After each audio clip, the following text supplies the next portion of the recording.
Our first order of business is our introduction, which briefly summarizes and outlines the purpose and makeup of the groups, in addition to including your paper, which is actually this video.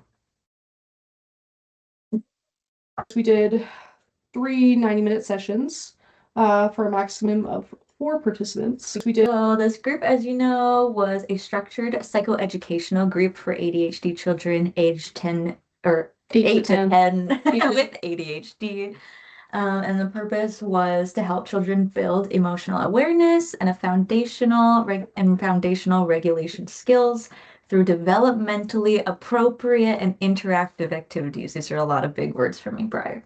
But essentially, because we've both gone through different aspects of ADHD, just a cool group to run. ADHD kind of involves like a heightened sense of impulsivity and emotional reactivity. The group is kind of helps to kind of grow kids in their ability to recognize their emotions and how they're reacting to things in the moment rather than just reacting.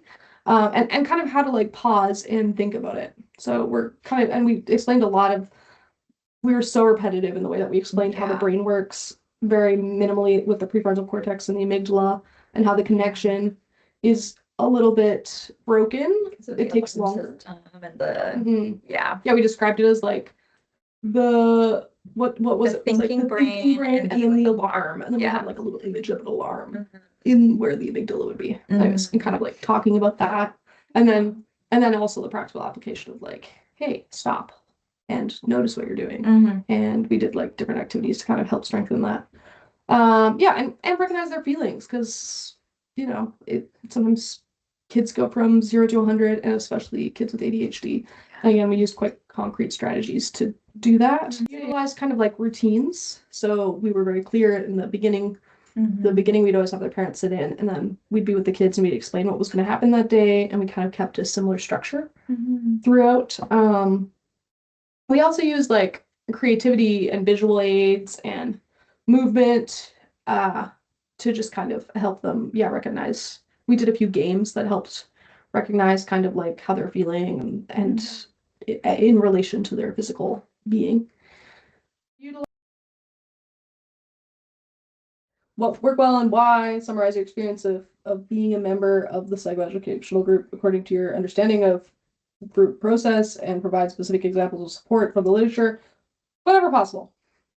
Woo! Woo! Woo! All right, so something that we found useful was the co-leadership harmony, which is kind of what the textbook describes having a good psycho-ed partner as being. It's kind of like the textbook kind of identifies this co-leadership harmony as like a vital therapeutic force throughout therapy, and like a kind of semi-therapeutic group. I mean, I know this was more of an education group, but our familiarity with each other's like verbal and nonverbal cues really helped to allow for seamless transitions, and it helped me kind of know when she was going to end things. And I could kind of prep things. I could go and like prep whatever when I could tell that she was going to move on to another activity. And I feel like you read my cues pretty well too. Yeah, like, okay, now we should just both come up with examples because people aren't talking. Like, oh, let's point out that person. Yeah, so that was nice. Yeah, so we definitely had that co-leadership harmony, which was nice. Because Amy is very like, you're just very eloquent with your words and being able to explain things. You are, and you have a lot of experience with children too. And so I felt like that kind of gave me space to kind of just monitor the room and see if there was anyone who didn't get a chance to speak or something. Like, I could just kind of work on that.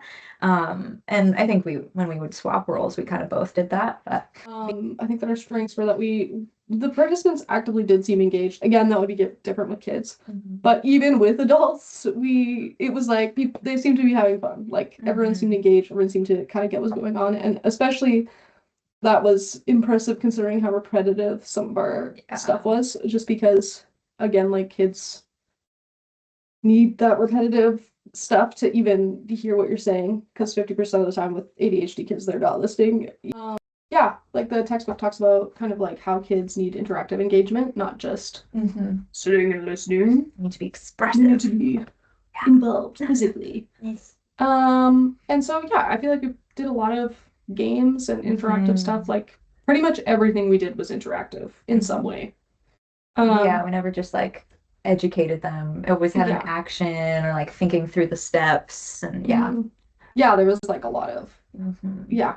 Like every activity we did in some way, each kid would have to do something or interact back. Yeah. So There I was think no game for just game's sake. It always had a purpose. Mhm. Yeah. Yeah, so I think we did really good at that.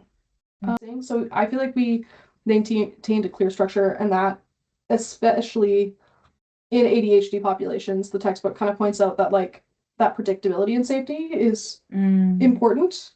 Um, yeah, because transitions are hard for people with ADHD, and there's more uncertainty, there's more trauma, like all of that stuff.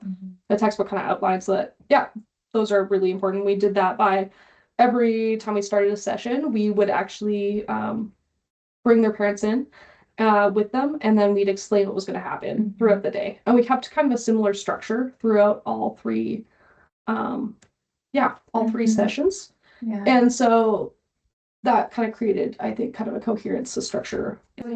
We strengthened that even more by having a lot of repetitivity in what we were doing.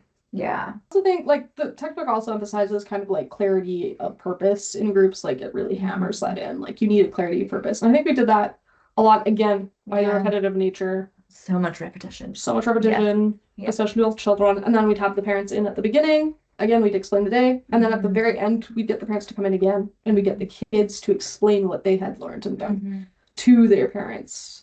And I think that too, like, even more solidified that purpose. Like the kids knew why they were there. And the parents understood why the kids were there and what they had done. So I think that we were pretty good at doing the whole clarity of purpose thing. Yeah. And being like, this is what we're doing. So they challenges and growth areas. I mean, yeah, because they were not children. It was just different types of challenges. Yeah. Yeah. Like I had already kind of mentioned, like some activities requiring less time than anticipated, and obviously they're actually adults, so they don't need our help to like spell their name on a piece of paper or cut something out or glue things together or like even understanding a concept. This isn't mentioned anywhere in the textbook or anything, but I wonder if we could have almost like a teacher's aid in there as well that like mostly is just involved with kind of like, yeah, doing like the things that the kids have immediate need for and is less involved in the teaching kind of portion. So say a kid is like getting up and like touching scissors or whatever, like doing whatever, because I feel like that would be really distracting. I think it would be useful to have a third person that's almost like just the wrangler. One of us would probably have to like subtly indicate that one of us is going to go deal with it, and then you or I would have to just continue to run whatever's happening.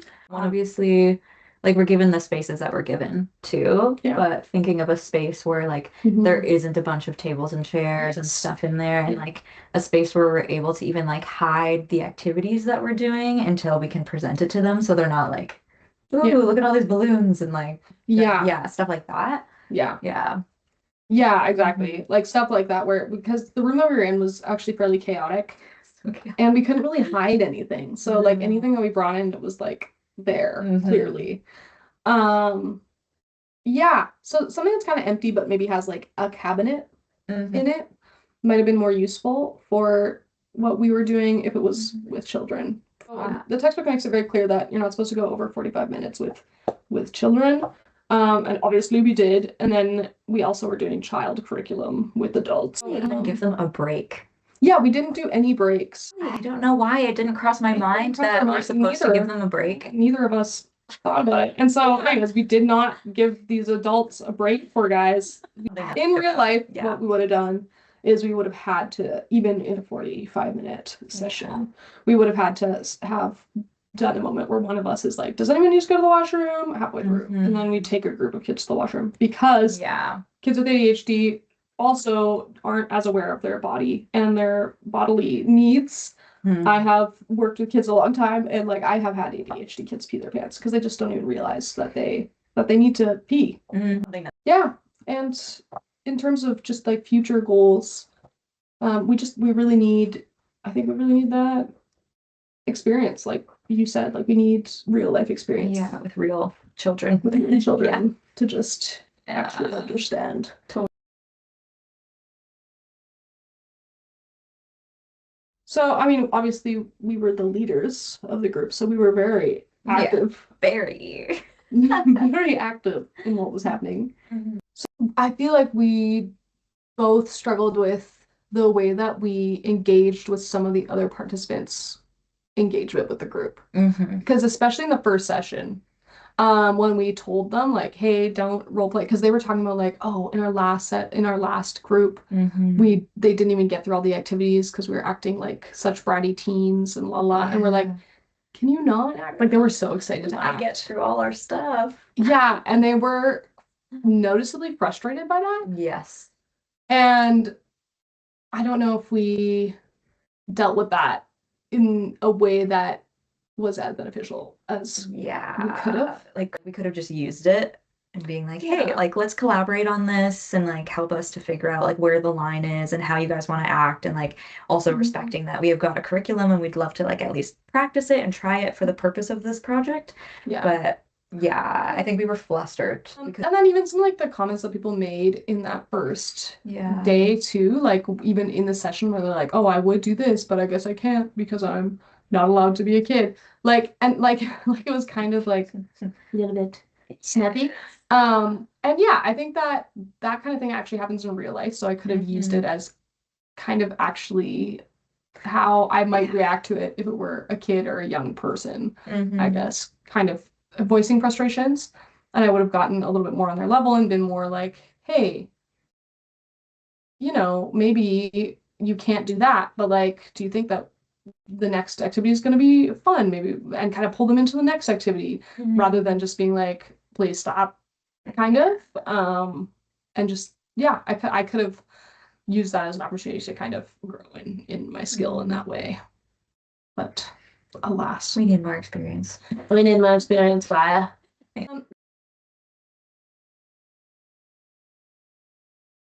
So for our kind of way of measuring how well we did, we sent out kind of these Likert scales, however you say it, like out to our participants.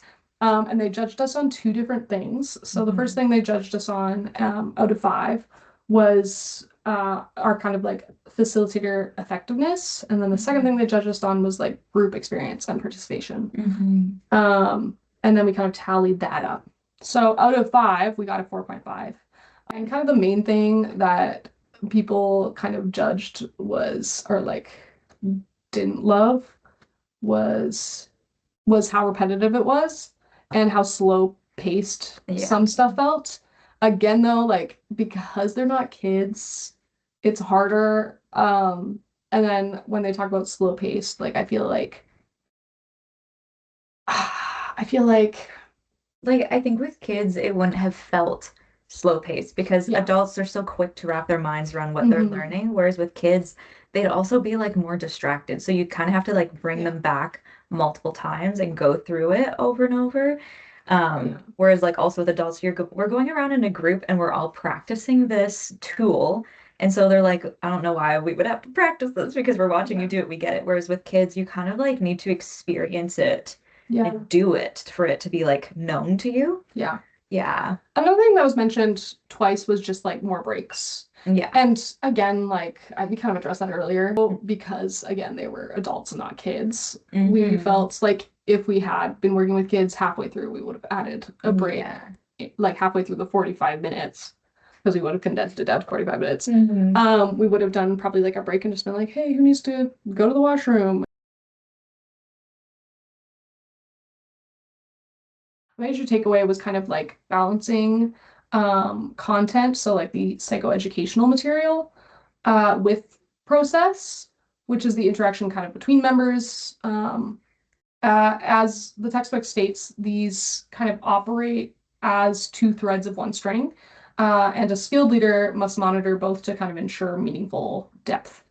Yeah, so the difference is that a psych ed group is about like it's much more educational and informative and more about like even the interventions that you could use, the tools that you could use, and helping them to understand like oh, this is how my brain works, or this is why this is happening, and ways to kind of manage, cope, or work your way out of that. Versus like a process group is, hey, we're processing how we feel about this or the experience of this. And so managing like I think if it was a process group for ADHD kids, it would be more like, how has this felt for you in life? Mhm. And let's discuss everyone's kind of meaning that they make from that and the difficulties and the joys and things like that versus like a psycho ed group, you're still wanting to be engaged and still make it a group process in a way of like we're bonding over this. And far more leadership directed Yes, in a psycho but ed you're group. just giving them more information and teaching them and showing them, and it's something that they can kind of take home and process at home even Mhm. versus like we're here to support your emotional process of this. Yeah. Yeah, and so we didn't want to bleed into that. Mhm. And sometimes that was kind of hard. Like some of it, Mhm. again, like you really want to go into the emotional. Like we were a good balance in the sense that she really wants to go into the emotional, and I'm like, let's get ish done. Mhm. Because that's historically been my role with kids. You know?